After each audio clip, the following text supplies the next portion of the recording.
সকাল ৬টা থেকে একজন অ্যাক্টিভ গৃহিণী হয়ে সব কাজ অল্প সময়ের মধ্যেই যেভাবে শেষ করলাম, তাহলে পুরো ভিডিওটাই দেখতে থাকেন। হ্যালো ফ্রেন্ডস, কেমন আছেন নমস্কার, সবাই? গুড আশা করি মর্নিং ভগবানের সবাইকে। কৃপায় ভালোই আছেন। আমিও তো অনেক ভালো আছি।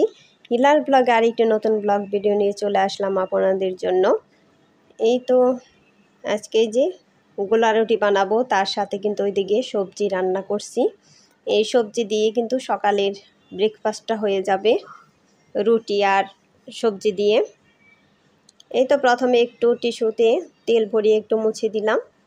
বেশি তেল লাগে না, কিন্তু হালকা সামান্য একটু দিয়ে মুছে দিলেই কিন্তু হয়ে যায়। এই তো তারপর আমি যে মেপে 2 চামচ দিয়ে দিলাম। এই রুটিগুলো কিন্তু দারুণ হয়, একদমই সুন্দর হয় অনেক। এদিকে সবজিটাও কিন্তু আমার হয়েই গিয়েছে। এখন জিরে গুঁড়ো দিয়ে কিন্তু নামিয়ে নিব সবজিটা। সবজিটা কিন্তু দারুণ হয়েছিল খেতে। রুটির সাথে এরকম সবজি হলে কিন্তু আর কিছু লাগে না এর সাথে। এই তো আমার সবজি হয়ে গিয়েছে, কিন্তু এদিকে রুটি ভাজা কিন্তু এখনও হয়নি, কেবলই কিন্তু শুরু করেছি রুটি ভাজা। সবজিটা তো আমি আগেই দিয়ে দিয়েছিলাম। তারপরে আজকে হচ্ছে মঙ্গলবার। এই তো ডাল বসিয়ে দিয়েছি, মসুরের ডাল আর মুগ ডাল মিশিয়ে। তার মধ্যে কিন্তু আমি পেঁয়াজ, রসুন, কাঁচামরিচ দিয়ে দিলাম অনেকগুলা।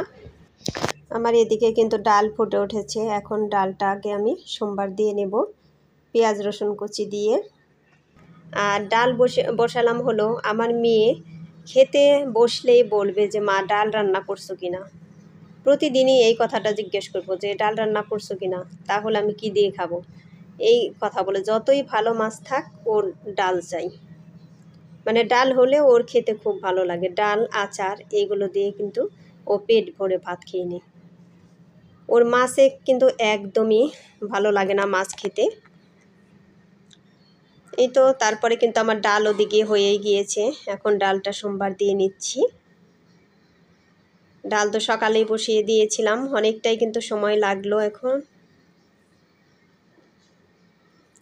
এদিকে রুটি ভাজা হয়ে তারপরে কিন্তু গুলশা মাছগুলো রান্না করছি। এই মাছগুলো কিন্তু খুবই মজা লাগে, আর মাছের পেট ভর্তি ডিম। আর এই গুলশা মাছের ডিমগুলোও খুবই স্বাদ লাগে। আমার কিন্তু খুবই মজা লাগে এই ডিমগুলো। আর বন্ধুরা, একটা লাইক দিয়ে আমার ভিডিওটি কন্টিনিউ করবেন। আপনাদের একটা লাইক আমার ভিডিওটিকে এগিয়ে যেতে সাহায্য করবে।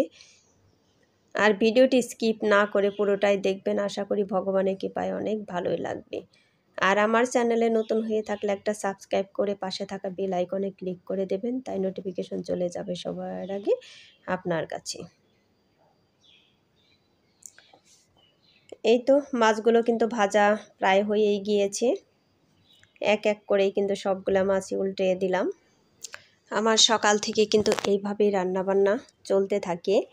একদম সকাল থেকে ব্রেকফাস্ট থেকে শুরু করে দুপুরের রান্নাটাও কিন্তু একবারেই করে নিই। কারণ বারবার রান্না করতে দেখবেন যে ভালো লাগে না।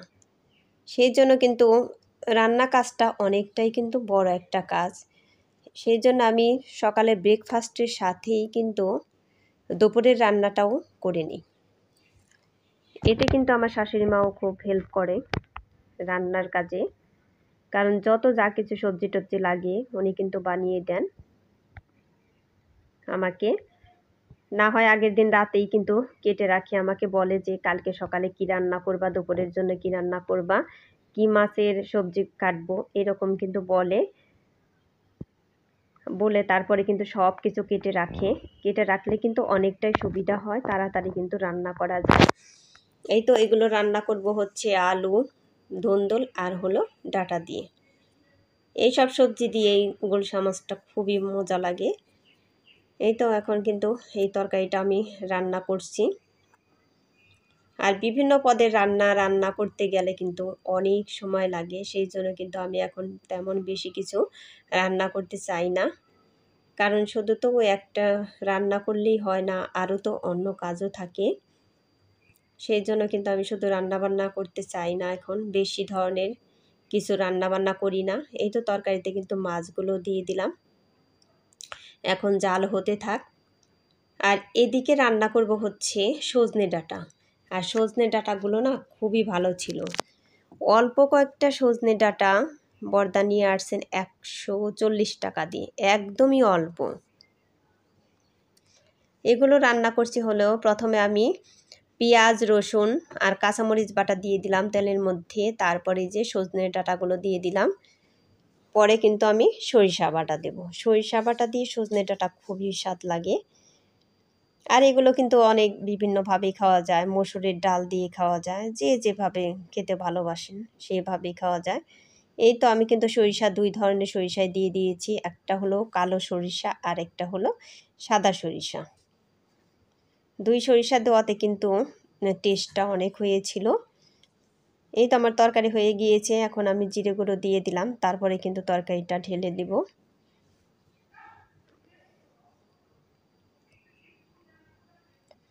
এই তো ওদিকে সজনে ডাঁটাও কিন্তু আমি একটু ঢেকে দিয়েছি, ঢেকে না দিলে কিন্তু সজনে ডাঁটাগুলো একটু তাড়াতাড়ি নরম হয় না।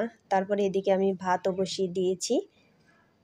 সজনে ডাঁটাও প্রায় আমার হয়েই গিয়েছে। সজনে ডাঁটা হলেই কিন্তু আমার রান্না মোটামুটি হয়ে যায়। আর এই যে এদিকে এক ধরনের ভাত বসিয়েছি, আমরা কিন্তু 2 ধরনের ভাত রান্না করি। একটা হচ্ছে চিকন চালের ভাত, আর একটা একটু মোটা চাল, বেশি মোটা না একটু মোটা। আমরা কিন্তু ওই মোটা চালের ভাত খাই হলো আমি, শাশুড়ি মা আর হলো বর্দা, এই 3 জনে খাই। আর চিকন চালের ভাত খায় হলো আমার মেয়ে, বড়দি আর ওরা 3 ভাই বোন আর কি, ওরা 4 জনে চিকন চালের ভাত খায়। আমার চিকন চালের ভাত একদমই খেতে ইচ্ছে করে না, মানে কোনো তরকারি টেস্ট লাগে না ওই ভাত দিয়ে। সেই জন্য কিন্তু আমি সবসময় একটু মোটা চালের ভাত খেতে ভালোবাসি। এই তো এখন কিন্তু এই যে ধোয়া থালা বাসন এগুলো আমি গুছিয়ে নিচ্ছি। একটু একটু গায়ে জল আছে, সেই জন্য কিন্তু তেমন ভালোভাবে গুছাইলাম না, এভাবেই রেখে দিলাম। পরে একদম শুকিয়ে যাবে তখন কিন্তু একদম ভালোভাবে গুছিয়ে নেব। এখন এই যে ভালোভাবে সব কিছু পরিষ্কার করে নিচ্ছি। সকাল 6টা থেকে একজন অ্যাক্টিভ গৃহিণী হয়ে সব কাজ অল্প সময়ের মধ্যে যেভাবে আমি শেষ করলাম।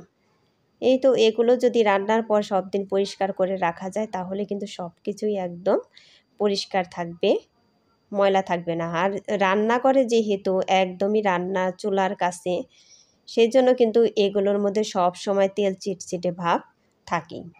আর এইভাবে যদি প্রতিদিন মুছে নেওয়া যায় তাহলে কিন্তু ওই তেল চিটচিটে ভাবটা আর থাকে না। এই তো একটু পরিষ্কার করে তারপরে এই যে এই ওয়ালের এই দিকটাও কিন্তু একদম কি নোংরা হয়ে থাকে। আর রান্নার জায়গায় দেখবেন যে প্রতিদিনই নোংরা হয়, কারণ প্রতিদিন রান্না করতে গেলে তো নোংরা হবেই। কাজেই ওইগুলো যদি আমরা একটু কষ্ট করে প্রতিদিনই পরিষ্কার করে নিই তাহলে কিন্তু এইসব জায়গার ময়লা থাকে না। এই তো চুলা টুলা আমি ভালো করে পরিষ্কার করে নিচ্ছি এখন। আর আজকে অনেক দিন পর রোদ উঠছে, এতটাই গরম লাগছে, কারণ এতদিন তো বৃষ্টি বৃষ্টি গেল, মাটির ভাপ উঠছে আজকে রোদ্রে, প্রচুর রোদ উঠেছে। বাইরের দিকেও কিন্তু তাকানো যাচ্ছে না, এতটাই রোদ আর এতটাই গরম লাগছে। বাইরেও মনে হচ্ছে যে বাতাস নেই, আর যেটুকু বাতাস আছে মানে ভিতরে এসে গায়ে লাগে না, সব বাইরে দিয়ে চলে যায়। এই তো আমার চুলা পরিষ্কারও কিন্তু হয়েই গেছে। আর বন্ধুরা, আমার এই যে ভয়েস দেওয়ার সময় কিন্তু বাইরের শব্দ এসে উঠতে পারে, সবাই একটু ম্যানেজ করে নেবেন। আসলে ইচ্ছা করলে একজন অ্যাক্টিভ গৃহিণী কিন্তু সব কিছুই করতে পারে। এই তো আমি কিন্তু ফ্রিজের চারিপাশেও একটু পরিষ্কার করে নিই, কারণ ফ্রিজও তো রান্নার একদম কাছেই, সেই জন্য এই ফ্রিজটাও কিন্তু একটু তেল চিটচিটে ভাব থাকে। কাজে এই যে উপর দিয়ে হালকা হাতে একটু পরিষ্কার করে নিলেই কিন্তু ওইগুলো পরিষ্কার থাকে। আর সব সময় তো ফ্রিজ ভর্তি থাকে, একদমই ভর্তি থাকে, সেই জন্য কিন্তু সবসময় ফ্রিজের ভিতরে পরিষ্কার করা যায় না, কারণ পরিষ্কার করতে হলে সব কিছু বের করে তারপরেই কিন্তু পরিষ্কার করতে হবে। এই তো একটা বোতল ছিল, দুধের বোতল, ওইটাও বের করে নিলাম, কারণ অনেক দিন ধরেই কিন্তু ডিপ ফ্রিজে বোতলটা রয়ে গেছে, তাই আমার আজকে চোখে পড়লো, সেই জন্যই কিন্তু বের করে নিলাম। এই তো এখন কিন্তু সবাই খেতে বসে গেছে, আমিও স্নান করে এসে খেতে বসে যাব। এখন তো দুপুর কয়টা বাজে, আড়াইটা না 3টা বেজে গেছে। এখন এই যে খেয়ে নিচ্ছি। প্রথমে কিন্তু সজনে ডাঁটা দিয়ে খেয়ে নিব। সজনে ডাঁটা কিন্তু দেখতে খুবই ভালো হয়েছে। ওইদিকে কিন্তু আমার মেয়ে বসছে, ওই যে আমার শাশুড়ি মা, আর এই যে এই সাইডে ওই যে বড় মেয়ে। আমার মেয়ে কিন্তু আমাকে বলছে যে ভিডিও কিন্তু করো না, আমার ভিডিও করো না। ওর ভিডিও কিন্তু আমাকে করতেও দেয় না, আমি কিন্তু করিও না ওর ভিডিও, কারণ ও একটুও পছন্দ করে না যে আমি ওর ভিডিও করি। এটা কিন্তু ও কখনোই পছন্দ করে না। শাশুড়ি মা বলছিল আবার ভিডিও করবো নাকি, আমি বললাম হ্যাঁ একটু ভিডিও করি। বললো যে হ্যাঁ ঠিক আছে তাহলে করো। যাই হোক বন্ধুরা, আমার ভিডিওটি যদি একটুকু ভালো লেগে থাকে আপনাদের, তাহলে সবাই লাইক কমেন্ট শেয়ার করে দিবেন। আর সবাই ভালো থাকবেন, সুস্থ থাকবেন এই কামনা করে ভিডিওটি শেষ করছি। টাটা।